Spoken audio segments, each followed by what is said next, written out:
A struggling young woman used a luxury car window to fix her blouse before an interview.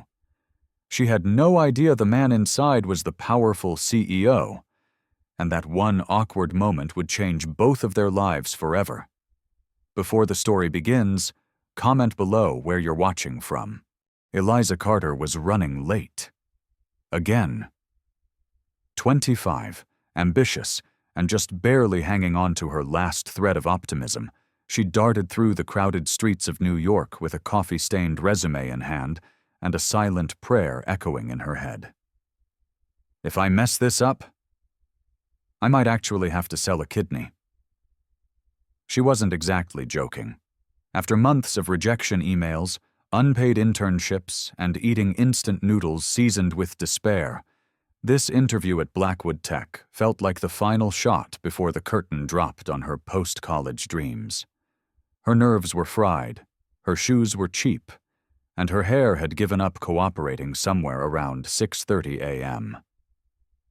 She finally reached the building, a towering glass monolith that screamed money, power, and people who didn't microwave leftover pizza for breakfast. She stopped for a second to catch her breath and spotted a sleek black luxury car parked right outside. The tinted window gleamed like a mirror. And that's when she made the first mistake. With no time or shame to spare, she leaned in close, using the car's window to fix herself. She straightened her blouse, smoothed down her flyaways, dabbed on a touch of lipstick, then smiled at her reflection, testing out a confident look that, in her head, screamed capable young professional, but in reality was more barely holding it together. And then the window rolled down. Inside sat a man, early 30s, devastatingly sharp in a black tailored suit, hair styled like he had a personal wind tunnel for perfect volume. He was watching her. Had been, apparently, the entire time. "Need a hand?" he asked, voice dry but not unkind. "Or would you prefer an actual mirror?" Eliza froze. Her cheeks turned a brilliant shade of panic. "If you see my dignity anywhere, could you please return it? I'm pretty sure I dropped it just now." The man didn't just smile. He laughed. A low, genuine laugh that caught her completely off guard. "I think it fell when you tried to dislodge that piece of lettuce from your teeth." Oh, God. No. It was worse than she thought. Apparently, her mouth had betrayed her too. In that moment, Eliza wanted the sidewalk to open up and swallow her whole. But all she could do was mutter a mortified, "Thanks," and speed walk into the building, heels clicking like a runaway train, pretending the last 30 seconds of her life hadn't just happened. She had no idea who that man was. No clue that the same sharp-dressed stranger who'd just watched her pre-interview meltdown was Adrian Blackwood, CEO of Blackwood Tech, the man she was about to interview with. And somehow, this humiliating, lettuce-stained encounter would be the beginning of something neither of them expected. Not love at first sight, not even close, but something unforgettable. Eliza Carter had just endured one of the most humiliating moments of her adult life. Leaning into a stranger's luxury car window, fixing her shirt, and discovering a piece of lettuce stuck between her teeth. All in front of the most devastatingly handsome man she had ever seen. And yet somehow, she was still marching. Well, more like trembling, through the marbled lobby of Blackwood Tech, trying to remind herself to breathe.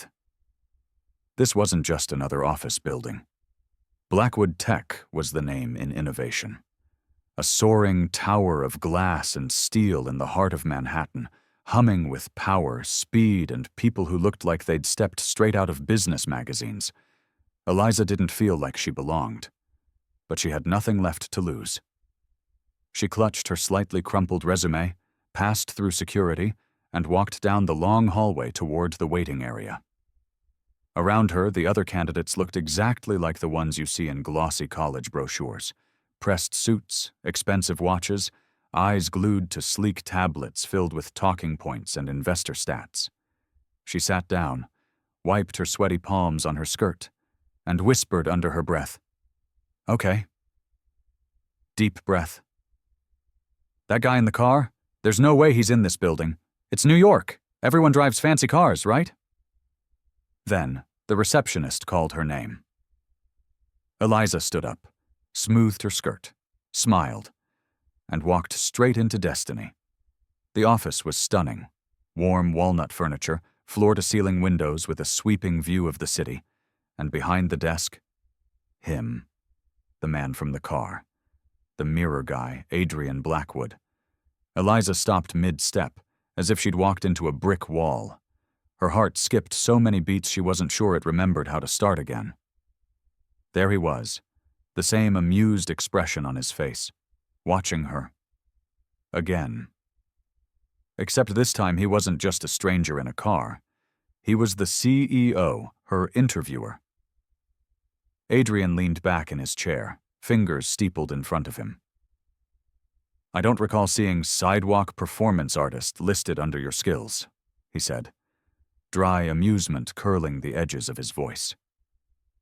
Eliza froze, cheeks burning, 1,000 excuses colliding in her mind like rush-hour traffic. But she didn't run, didn't fake a laugh. She just walked forward and placed her resume on the table. Then, without breaking eye contact, she said calmly, "I'm not from an Ivy League school. I don't have a fancy pedigree or a family name that opens doors. But I do know how to work, twice as hard as anyone else in this room. And I know that I need this opportunity more than most." The room fell quiet. The air shifted. Adrian's smirk faded. He studied her. Really studied her. And for a moment, something unspoken passed between them. Something honest, unfiltered. He picked up the resume, glanced at it. Then he said, gently but with conviction, "You're hired. Not because of this paper, but because you're real." And just like that, Eliza Carter, lettuce, awkwardness and all, took her first step into a world she never thought would open its doors to someone like her. But it just did, because of who she was. And that made all the difference. Eliza Carter's very first day at Blackwood Tech began like any rookie's worst nightmare. She had barely stepped off the escalator when she noticed it. The looks. Subtle at first, then unmistakable. Quick glances, stifled laughs, whispers that weren't really whispers. A brunette near the front desk pressed her lips together, clearly holding back a giggle. A guy from design, curly-haired with ironic glasses, nudged his buddy and muttered something that made them both grin. Eliza's stomach dropped. It wasn't paranoia. Something was up, and then it hit, like a slap of cold water. A passing employee, coffee in hand and grin on face, called out, "Rearview mirror's still working fine, huh, Miss Lettuce?" Time stopped. "Miss Lettuce?" Her mind raced back to the morning of the interview. The mirror, the car window, the lettuce.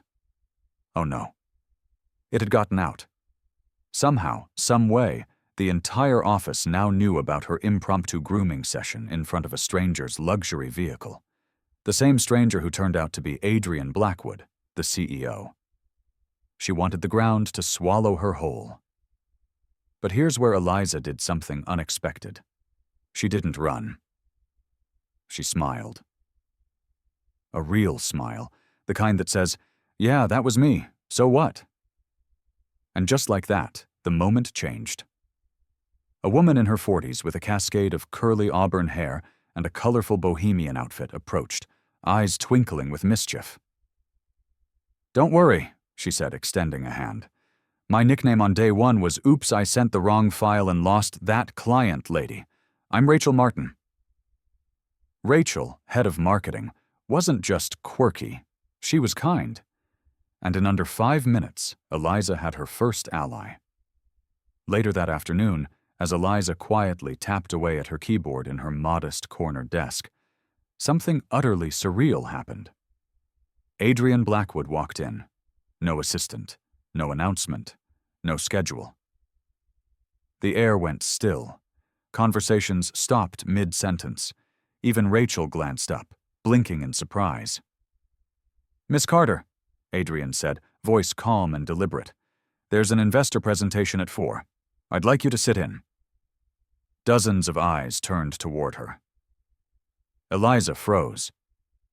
What? She hadn't even memorized the route to the break room. She barely remembered her login password. But then, she nodded.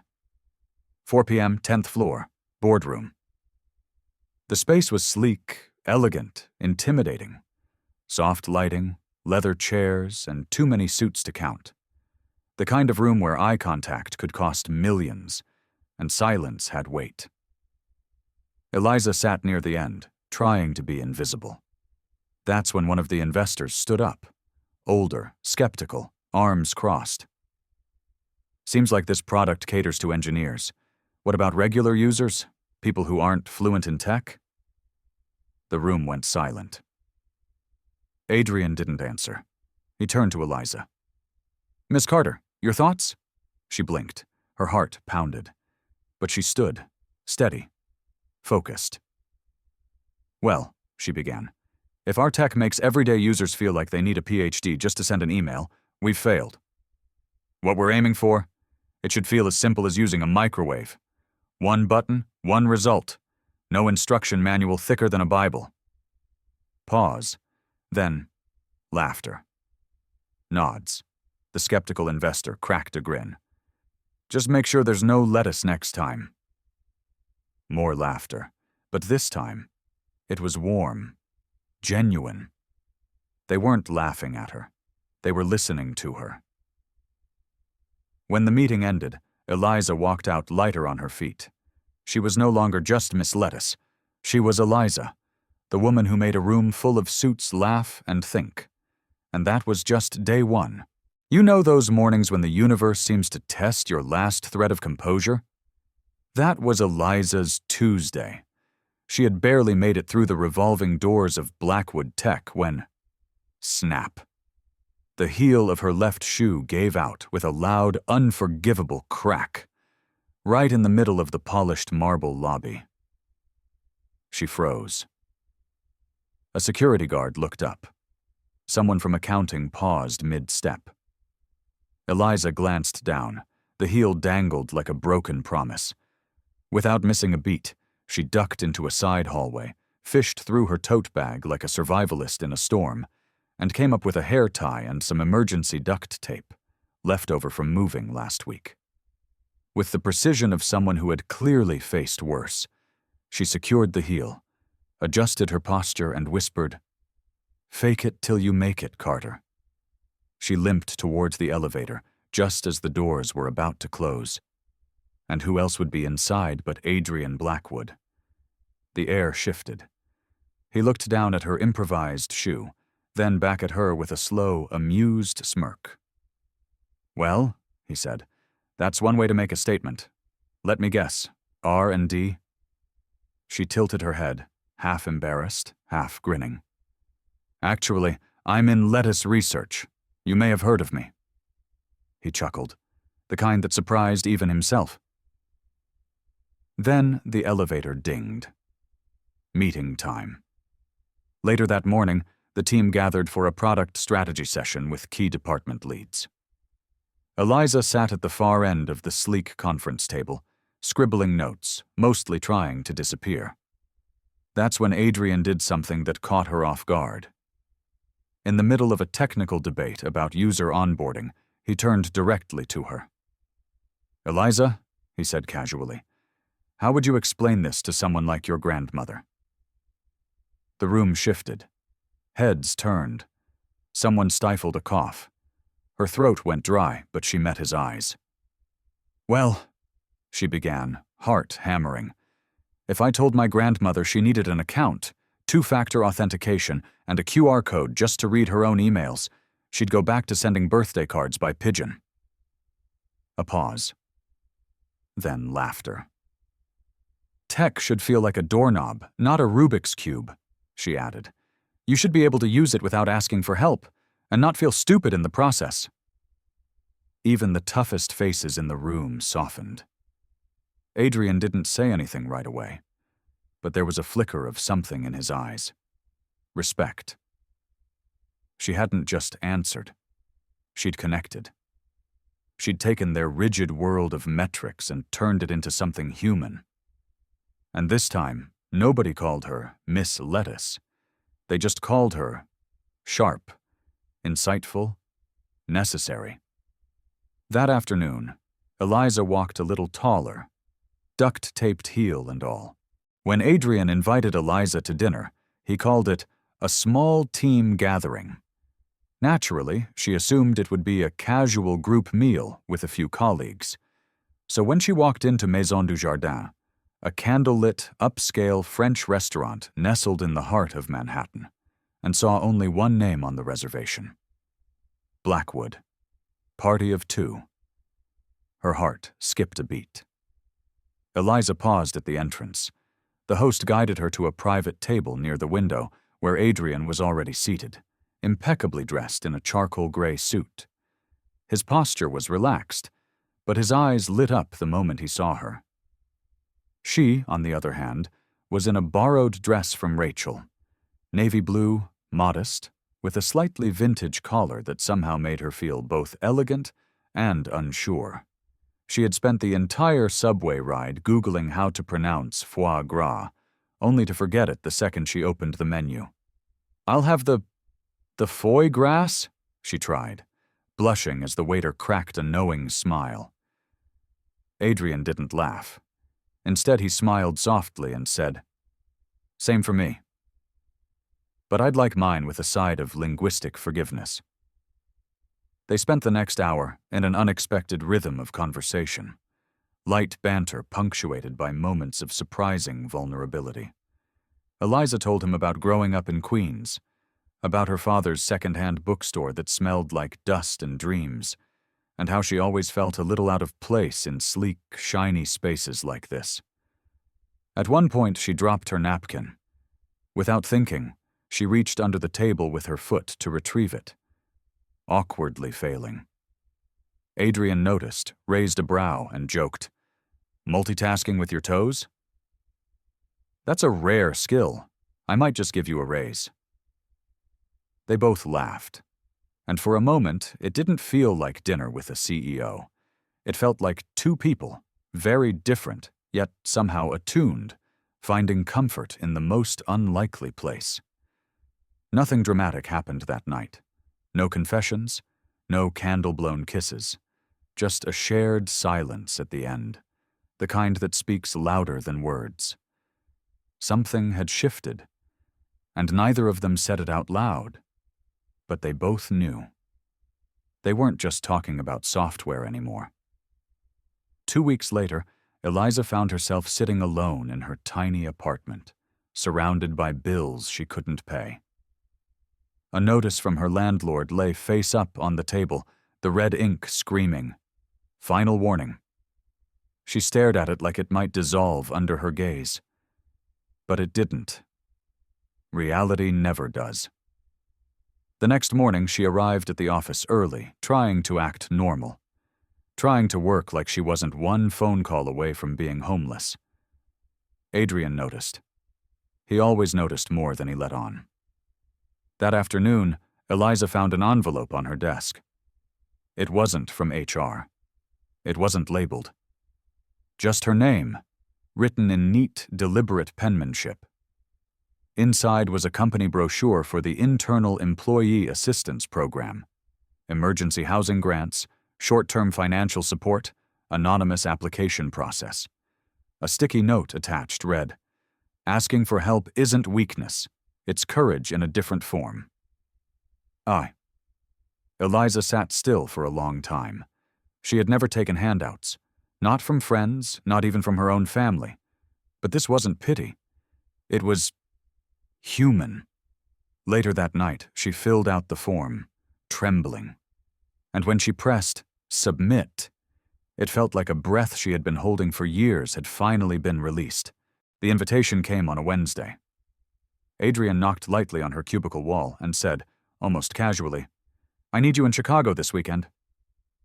techvisionexpo.eliza blinked.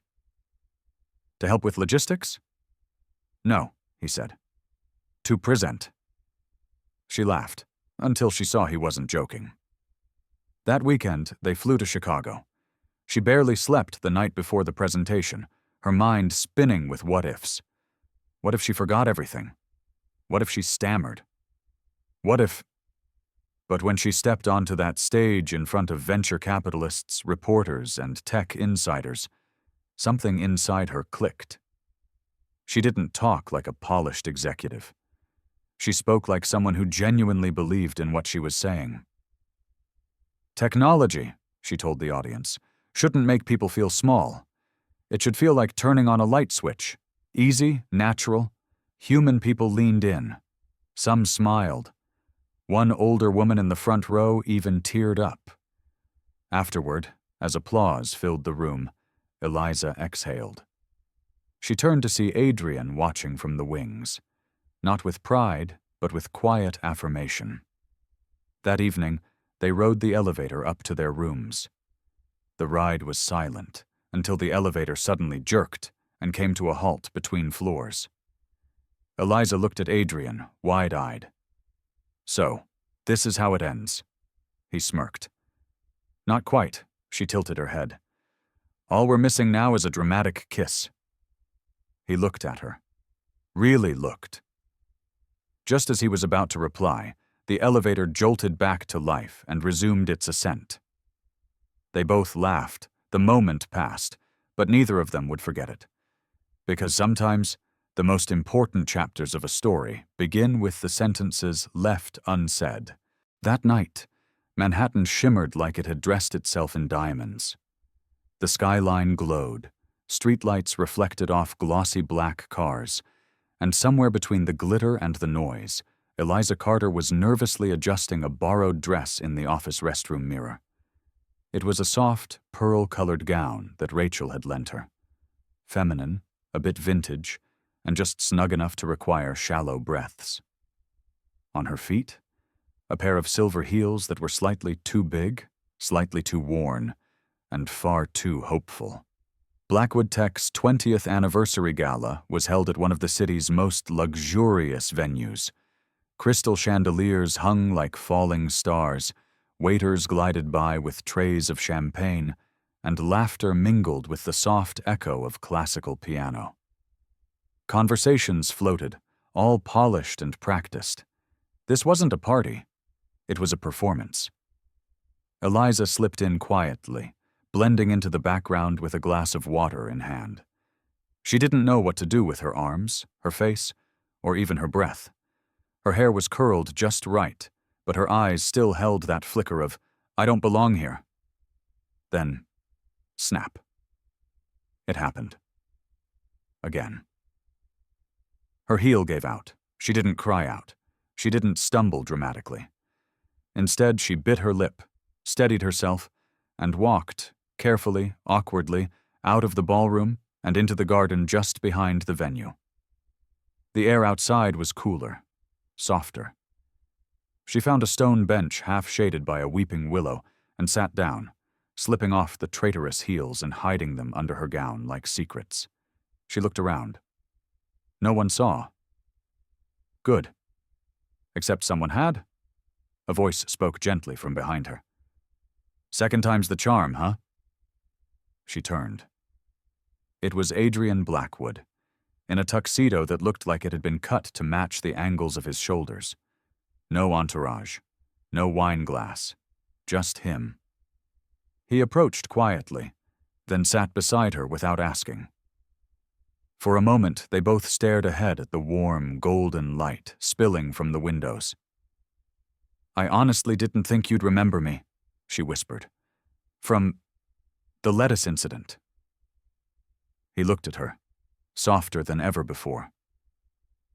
I remember that moment exactly, he said, because it was the first time I saw someone not trying to be perfect.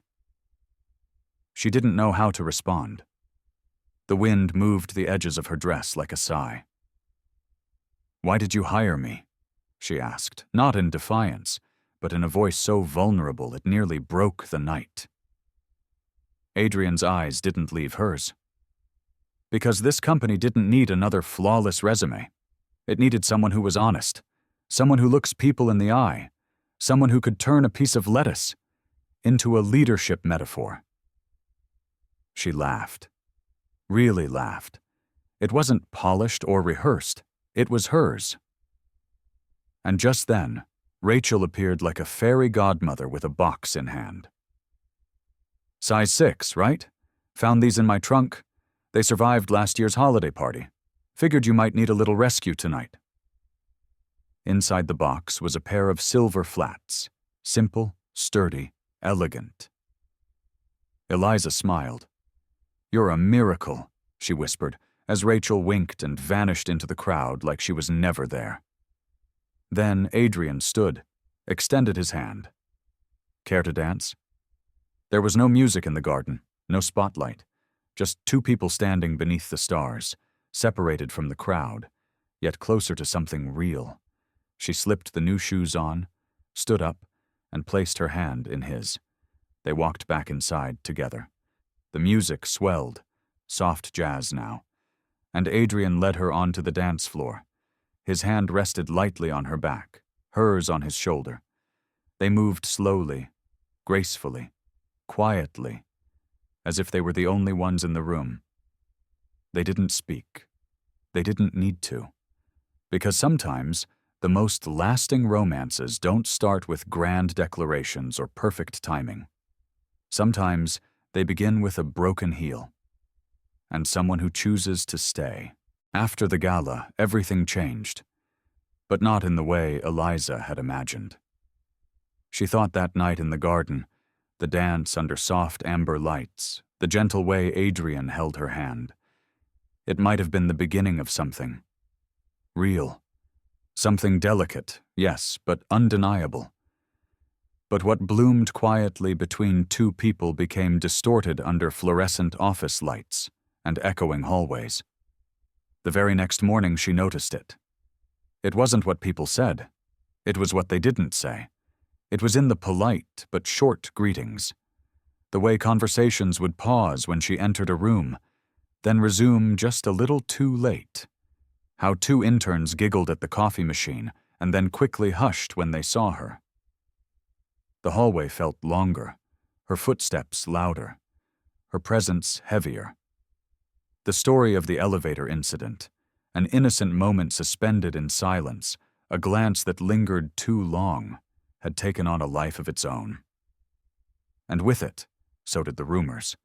They called it the CEO's soft spot, a secret romance, a power move. None of it was true, and yet it felt like everyone had already made up their minds. Eliza began to retreat, not in protest, but in quiet survival. She stopped eating lunch in the break room, instead opting to sit alone at her desk, picking at a salad she didn't taste. The warmth she once brought into meetings, her dry wit, her occasional jokes, faded.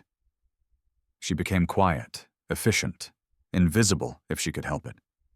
Even Rachel, who tried to act as though nothing had changed, noticed. "Hey," she whispered one afternoon. "You okay?" Eliza just smiled. "Just tired." But tired wasn't the word. It was more like shrinking. A slow, silent folding into herself. And Adrian? He noticed too. Gone were the casual nods in passing, the unspoken understanding between them, the stolen glances that had once made long meetings feel electric. Now, when he entered a room, he barely looked her way. He kept his tone professional, polished, as though he were wiping away every trace of intimacy they'd shared.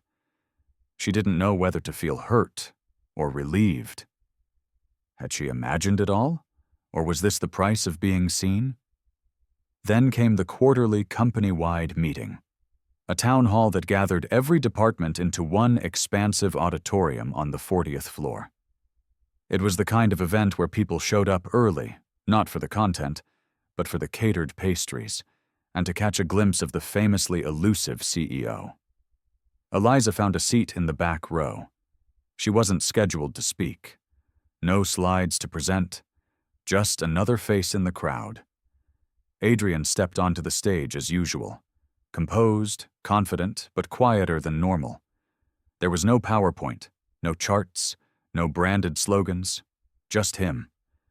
And the silence that fell when he spoke. "I've been thinking," he began, "about what it means to build a company that lasts." He scanned the room slowly.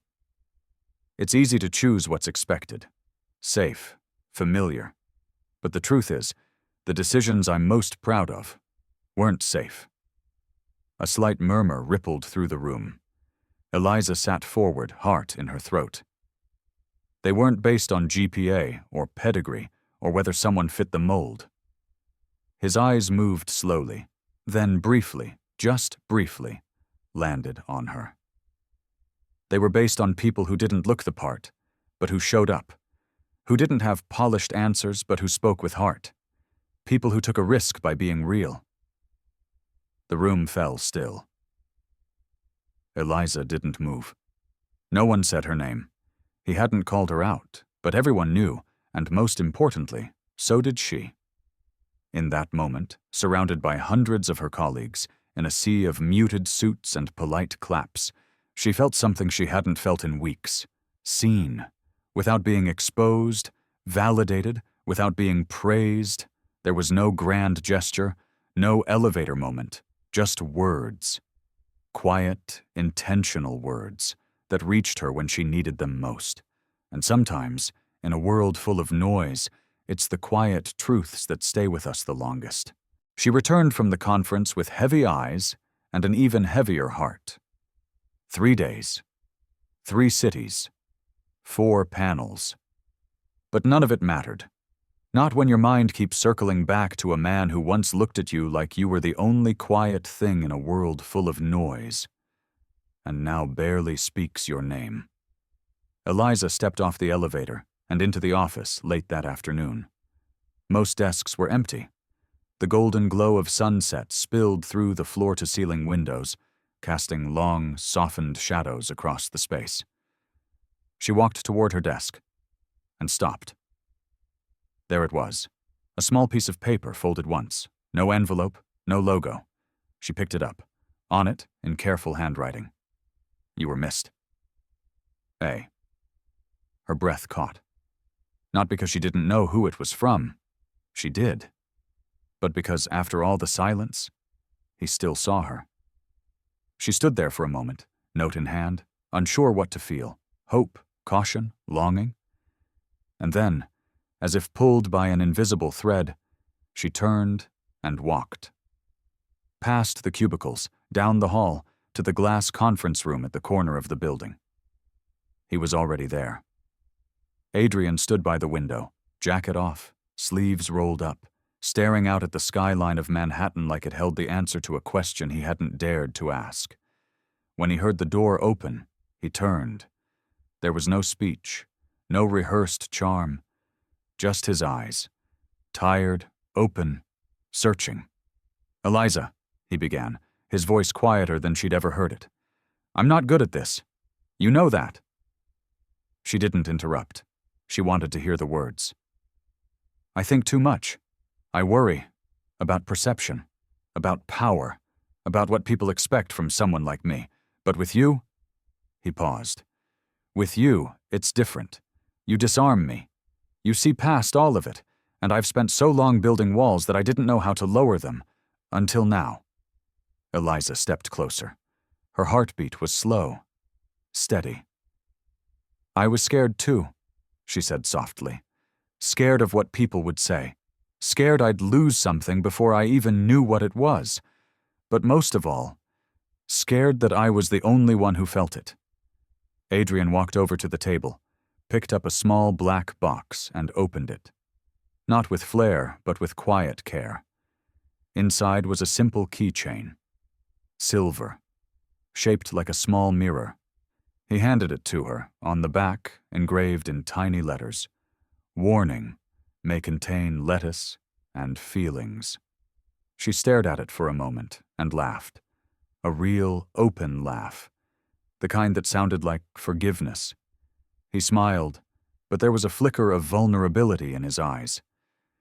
"I didn't know how else to say it," he said. "So I said it the only way I knew how." Eliza looked at him, eyes shimmering but steady. "You don't have to say anything else," she whispered. And for the first time since the garden, they weren't dancing around it anymore. They stood in the middle of the room, surrounded by the quiet hum of an empty building and the fading light of the city. Two people who had finally stopped running from what had been quietly building between them all along. A new chapter had begun. Not loud, not grand, but real. And for them, that was enough. No one in the office ever saw them hold hands. No long stares across crowded meeting rooms, no suspicious coffee runs or whispered hallway conversations. But somehow, you just knew. It began like a whisper. Quiet, unexpected, almost too gentle to notice at first. There were no text messages, no obvious signs, just a yellow sticky note on Eliza's desk one Tuesday morning. "Lunch at 12. Bring your wit." No name, no signature, but it smelled faintly of cedar and clean paper, the way Adrian's office always did. She looked up. He wasn't watching. Or maybe he was. From that moment, the rhythm of their days shifted ever so slightly. They weren't a couple in the traditional sense, not yet. Maybe not even in words. But there was something unspoken between them. A current, a calm, a soft sort of gravity. Their secret love lived in the in-between. In the quiet moments, when the elevator doors closed and it was just the two of them in silence, breathing the same air, pretending the static in their chests wasn't anything unusual. In the late nights, when the office was empty, and Eliza stayed behind to finish reports. He'd show up an hour later with takeout and 2 sets of chopsticks. No explanations, just presence. They sat cross-legged on the conference table once, laughing through lo mein and poorly retold jokes about that time with the lettuce. Adrian had never looked younger, or more free. Eliza had never felt more seen. Outside the office, they met like characters in a novel. No romantic rooftop dinners or luxury weekend getaways. Instead, they shopped for groceries at midnight in a nearly empty bodega, arguing over cereal brands and whether oat milk was a conspiracy. They cooked together in his sleek, modern apartment, where everything was monochrome and untouched before she entered. Eliza spilled wine on his marble counter once. He told her it was the first time the place felt like someone actually lived there. She would sit on the kitchen counter barefoot, talking about her childhood in Queens, her mom's lasagna that always came out slightly burnt. He would listen, chin resting on his hand, eyes soft with a kind of reverence that had nothing to do with ambition and everything to do with awe. And then there were the notes. Not texts, not emails, but actual notes. Folded, scribbled, hidden. Like kids in school, passing secrets no one else was allowed to read.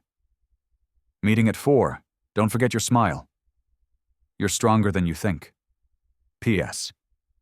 The coffee machine is broken, like my heart when you don't laugh at my jokes." She kept them all in a drawer. Every single one. Rachel Martin, the unofficial queen of office intuition, figured it out long before anyone else. She never said anything directly, just gave Eliza that look.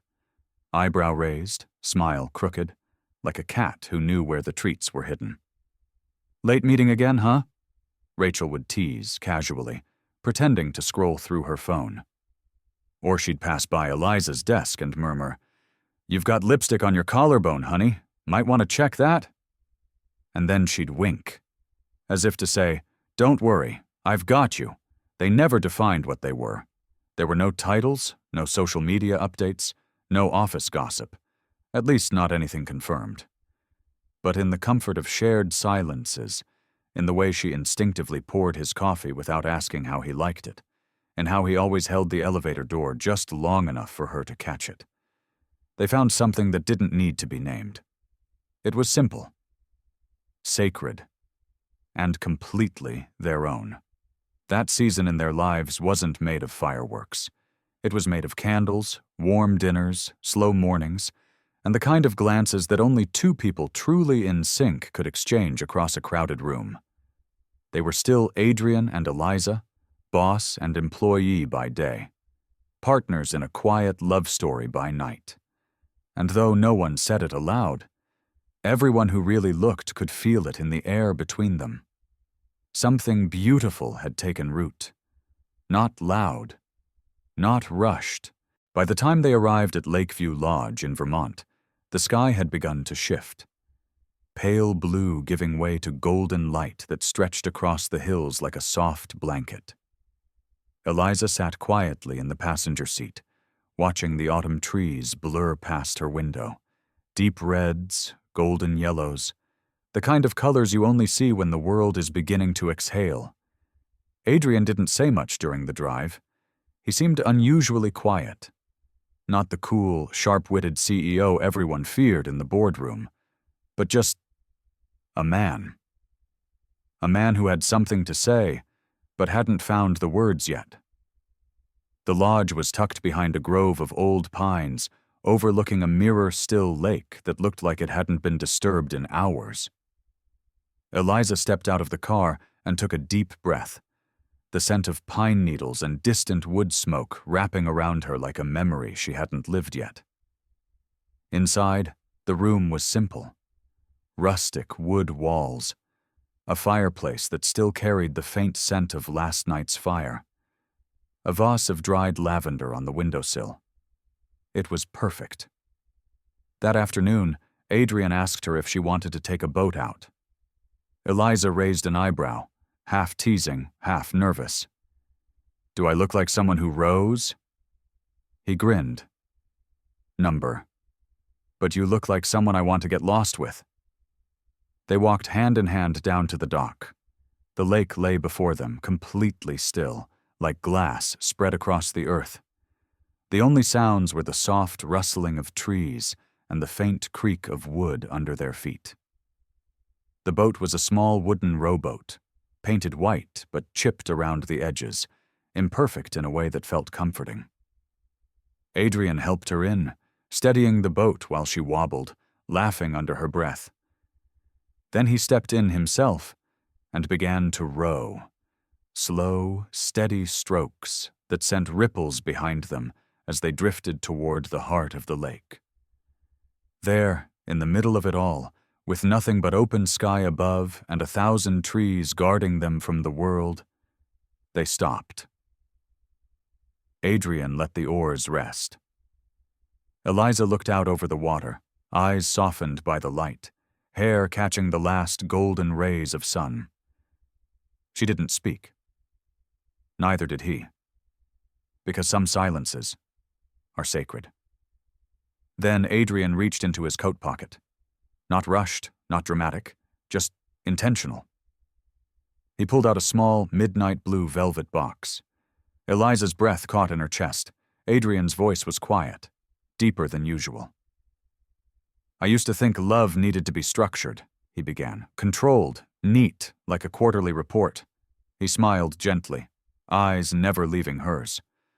"But then you walked into my life, with a crooked smile, lettuce on your tooth, and the kind of honesty that disarms everyone in the room. And suddenly, I didn't want perfection anymore. I wanted real." He opened the box. Inside was a ring so simple and elegant, it could have been made from moonlight.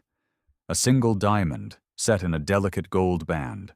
Classic, understated, timeless. He looked down just for a second, then up again. "I didn't bring a speech. I just brought this, and a promise, that I will never ask you to be anything but yourself, that I will walk with you, even when the road is messy, and our shoes don't match, and your coffee spills on your resume." Eliza laughed, a tear sliding down her cheek. Adrian whispered, "Will you marry me?" She didn't speak at first. Her hands trembled slightly as she brought them to her mouth. Then, just above a whisper, she answered, "Yes." It wasn't shouted. It wasn't cinematic in the traditional sense. It was better. It was quiet, real, raw. He slipped the ring onto her finger. They didn't rush back to shore. They stayed there, in the heart of the lake, letting time stretch a little longer. Adrian picked up the oars again, but he didn't row back immediately. He just let the boat drift, gently, under a sky that had turned the softest shade of violet. No fireworks, no applause, just two people in love, and a lake that had witnessed the beginning of something lasting. It wasn't a grand wedding.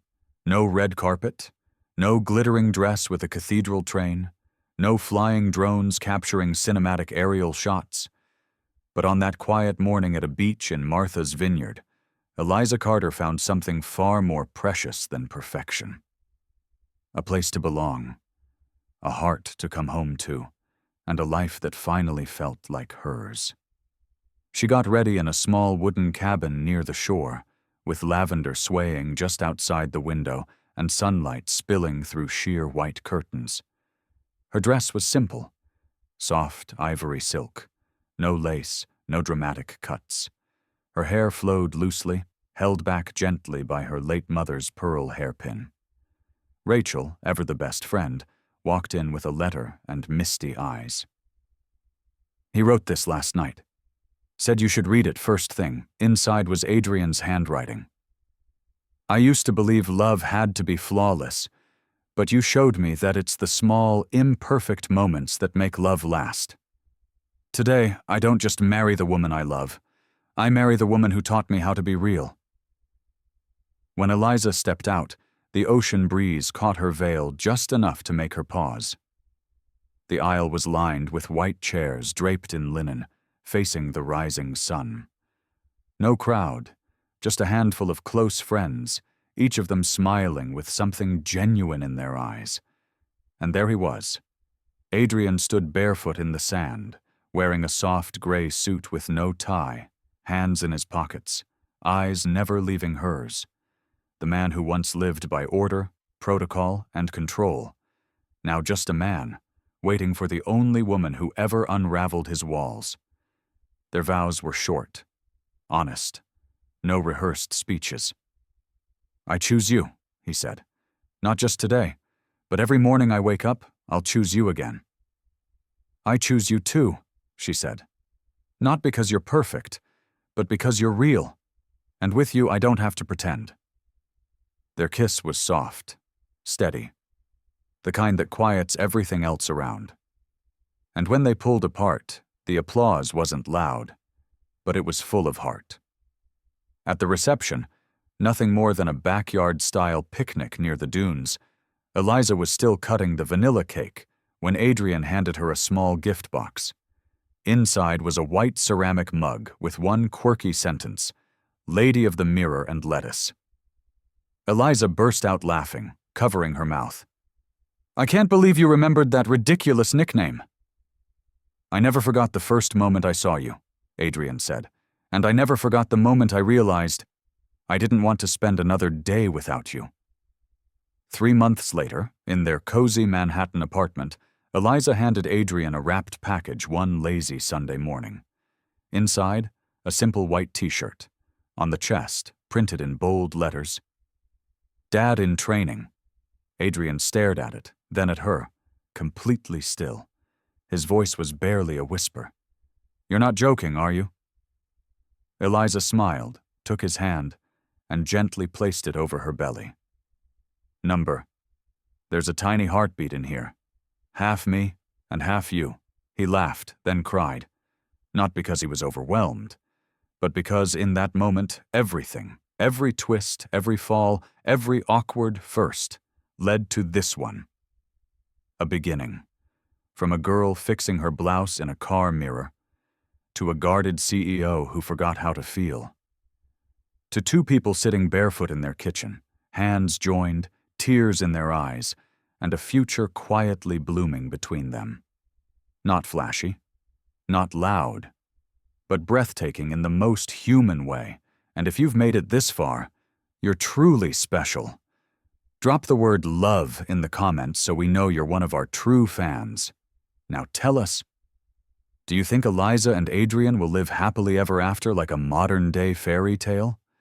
Or is life still holding a few unexpected turns for them?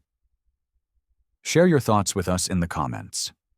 If you enjoy emotionally rich, cinematic storytelling like this, hit that subscribe button, turn on notifications so you never miss a moment that might just move your heart. Because sometimes, all it takes is a single moment, a single glance, to change someone's life forever.